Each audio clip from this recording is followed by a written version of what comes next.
Hello, Geneva, and welcome to Officially Speaking. I'm your host, Kevin Starr. Each month, we sit down with one of our local elected officials to get the latest with your city council. Today, joined by 5th Ward Alderman Craig Maladra. Craig, thanks for joining us. Thanks for having me. Well, let's start off in some of the issues that are going on with the city right now. One of them is the places for eating tax. I know that the city council had originally approved 2% places for eating tax to start January 1st.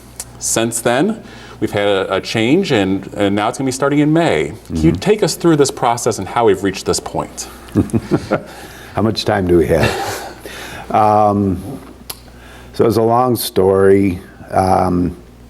Goes back to like February, maybe even earlier. I guess I'll put it this way. So every business, every household faces financial challenges, and the city is no different. On the revenue side, the nonsense in Springfield threatens major revenue streams relied on by every municipality in Illinois, many of them guaranteed by law, but that doesn't seem to matter. Also unique to Geneva is the fact that we can't rely on the growth engine that carried us this far to continue forever. Our tax rates have been low and falling for decades, but we're not going to see big major housing developments like Fisher Farms or Eagle Brook, and how many more large retail developments will we see? So that growth engine will slow down and not be as big an impact as it was before. On the outgoing side, you have certain goals and objectives that the city has of itself. Our downtown master plan, many people are familiar with that. There's opportunities in there for investment from the city, the idea being that this investment would spur further investment by private businesses, new businesses, growing businesses. Examples would be maybe facade improvement programs or assistance with ADA compliance. Also, our capital improvements list isn't getting any smaller. Fire engines and police cars and snow plows, just like people's cars, they age and they need to be replaced. So to face all of these challenges, threats to the revenue stream, growing challenges on the expense stream, the council looked at several options. I think in looking at all of them, there was one sort of guiding principle, unspoken, but when you look back on it, it's there. And that is the intent is to minimize the burden on the Geneva taxpayer. For example, parking fines, yes, if you're from Geneva and you don't park the way you should, you will get fined, but that applies to people who don't live in Geneva as well. The train station permits, we charge more for non-residents than we do residents. And so recognizing that Geneva is a destination, that it's a place that people like to visit and come and shop and dine and spend some time, we looked for alternatives that would help us spread the burden on visitors in a non-onerous way. We looked at three in particular. We looked at establishing a downtown business district with a small tax based on sales. The proceeds would be used for improvements to the downtown. We looked at a citywide sales tax, something we've done before. And we looked at a places for eating tax. Each has pros and cons that led the council to ultimately reject all of them, save the last one, the places for eating tax. Now, what is that? So, places for eating tax allows us to levy a tax on food sold at places, basically sit-down restaurants. There's something like 20 other communities in Illinois that have something similar. And in talking to those communities, they've seen absolutely no evidence that there's been a negative impact on business. The revenue that they receive from these taxes is increasing, even though the rate stays flat. Businesses continue, and new businesses are coming to those communities. So we viewed this as an opportunity to generate revenue, not placing the entire burden on the Geneva taxpayer, and we also didn't see it as being the terrible burden on the restaurant. It's a pass-through tax. The restaurant can put a line on there saying Geneva pass-through tax. We'd prefer they not put a line on there saying Geneva really stinks or something like that, but they can do that. And again, it's, our establishments are good enough that an extra dollar on a $50 bill is not going to send me to St. Charles or Batavia. Since then, we've had several conversations with restaurant owners. I said earlier, every business, every household faces financial challenges. Well, restaurants are included in there. And so we've had very, I think, productive conversations where they've let us know their challenges and their concerns, and we've informed them of ours. And I expect these conversations to continue. It's a collaboration. We're looking for common ground. And the fact that we moved the effective date of the tax is just one example of how we're trying to find that common ground. Moving it back to May 1st gets us past the winter months, which can be difficult for every business. So that's how we got where we're at. Still interested? That was a very thorough answer, so Sorry we appreciate about it. that. Switching gears, a question that we receive at the city quite often is, what's happening with the vacant Dominicks building? And is there anything that the city can do to help jumpstart this property? Good question. That came up a few weeks ago. So the Dominicks has been vacant for a long time. Surprisingly, it's been vacant because Jewel has been leasing it so that a competitor doesn't go in there. They've determined that the cost of the lease is beneficial to them in terms of competitive position, and as long as they thought that a grocer of a similar type would be there, they didn't want that to happen.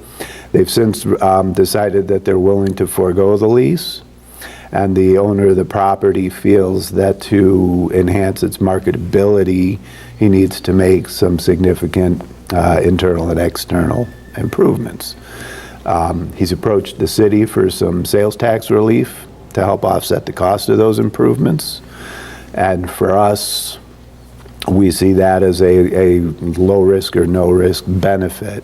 The benefit, of course, there's sales taxes, smaller, a certain percentage of a smaller amount is better than a larger percentage of zero.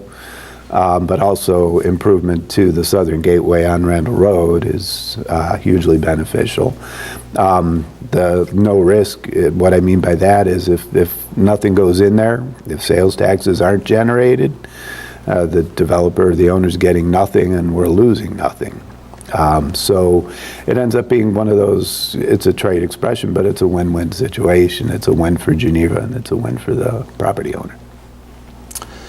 In December, the City Council approved its annual tax levy, and while no one relishes the thought of paying property taxes, is there good news on the horizon for the city portion of people's tax bills?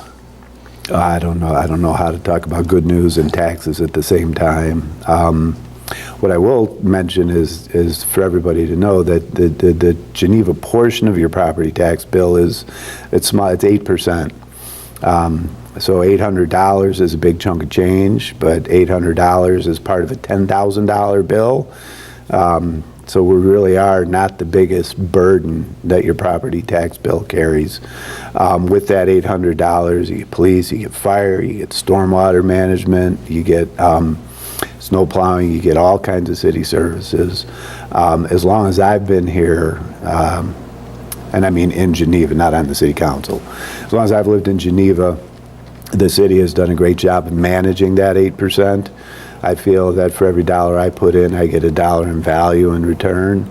And I think that although taxes go up, our rates have been either level or dropping. And the fact that taxes go up, they're going up because our property values are going up. That's not a bad thing. Our property values go up because a well-managed municipality has strong partnership with other taxing bodies and with the businesses and households they call Geneva home. And I can say from personal experience, it's not like that everywhere. So I view that as all being good. And then I think in the current year, our tax levy, the rate went down again, which I suppose there's some consolation there.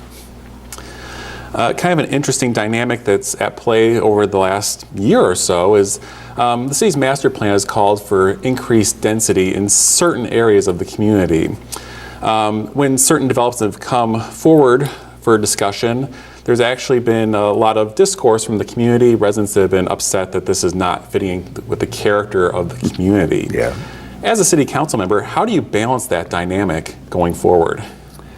So yes, the city's plans do call for diversification in our housing types. You can see this in a couple of places. The downtown master plan, for example, calls for increased density in the downtown region. This is based on evidence that living space in a downtown strengthens and enhances the vibrancy of the downtown. And also, you can see it in a study we did called Homes for a Changing Region. Worked on that with the county and a few other neighboring communities, and we learned that the demand for housing going forward among aging baby boomers and first-time home buyers, millennials, they're not looking for the stereotypical suburban single-family house on a large lot. So we recognize that the demand, not just the need, but the demand for a different sort of housing is there. It's here today.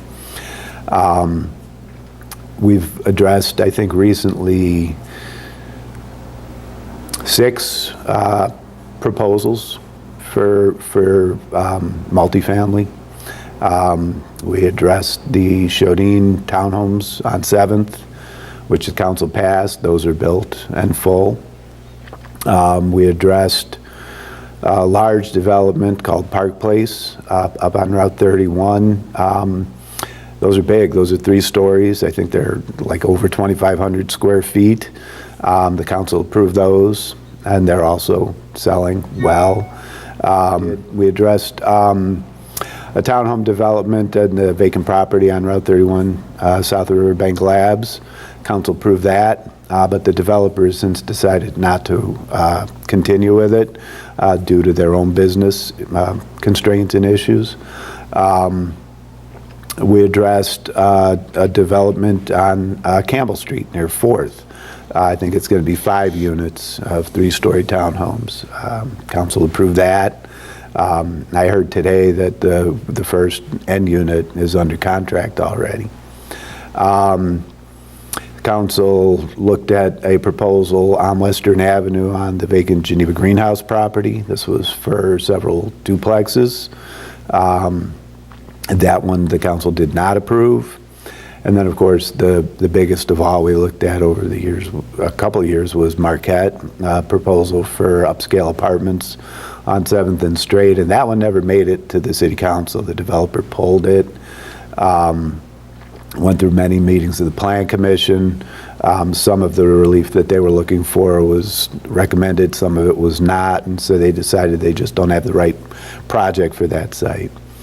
So the demand is there, the willingness of developers to build this type of housing is there, but the change it brings to the community is not something that's readily accepted, and nor should it be. Our zoning. So every one of these proposals requires a change in zoning. And our zoning is really our protection to ensure that the physical characteristics of change that happens in the community, and that's not something that should or will change easily. It comes with a lot of feedback. So your question was, how do we balance what our policies call for and what we're seeing in practice? For me, I think there's 2 things. One is I would like to see consistency on the part of the council on how we treat these proposals. I would like to see consistency so that we know what makes a proposal acceptable and what makes a proposal not acceptable. The benefit to the developer, they know coming in what we look for. The benefit to the neighborhood. You don't run into a situation where somebody is saying, well, they approved this one in my neighborhood, but they rejected the one in the other neighborhood. Why did they do that? As we enter 2017, what do you foresee as being some of the big issues or even challenges that what the City Council will be addressing in the coming months? Well, everything that we've talked about so far is going to continue in 2017. So the financial challenges we started with, those don't go away. They don't necessarily get worse right away, but the stress increases over time. The demand, in terms of development, the demand for multifamily is not going to go away. Those proposals that were either rejected or the properties where the developers didn't continue, those properties are still owned and they're still going to be talked about. I think we'll start to see some interest revolving around TIF 3. I think that, I hope anyway, that we'll see some ideas and thoughts about the Millrace Inn property. All of that will come with a significant amount of challenge for the council. And then, of course, we've got the upcoming election. Every race, I believe, the mayor's race and every race for alderman is contested, and that indicates the likelihood of change. And change is good, but change brings certain challenges. So it's going to be an interesting year. That's all the time we have for Officially Speaking. I'd like to thank Alderman Maladra for his time and insight today. Thanks again for having me. We also thank you for watching. We'll be tuning in next month to get the official word from your city council.